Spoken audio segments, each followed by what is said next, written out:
So I like to think of fitness kind of like math, particularly geometry. When you're performing exercises, the movements are largely performed in straight lines or right angles. So when you're thinking about performing things like that, any type of exercise, if there's like sagging or you're not creating like a right angle, you're probably not in proper form. So we're gonna look at a push-up today, the do's and don'ts of a proper push-up.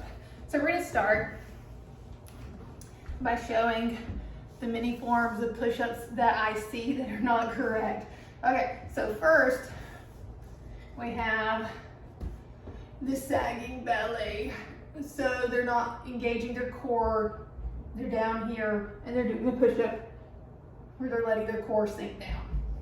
Then you have those where they get their butt in the air and then they're not really even going down, just like this. It looks like this. And then you have others that just come all the way down and they're like climbing up, climbing up. So as you can see, those were not straight lines and right angles. So when you start your push-up, the proper form for a push-up is you put your hands just outside of shoulder width apart. So not too far, unless you're performing a wide push-up, but we're gonna be talking about a standard push-up here. So your hands are just outside your shoulders.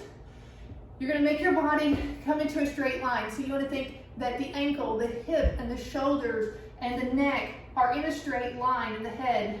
So they're in a straight line, and you gotta keep your core engaged. So you want to, like, if you have an anterior tilt on your pelvis, you want to do a posterior pelvic tilt until you bring your hip into a neutral position. And what that looks like is, the difference in that is this is like an anterior tilt, posterior pelvic tilt. So that you create the straight line. Hands just outside the shoulders. You do not want your head falling down.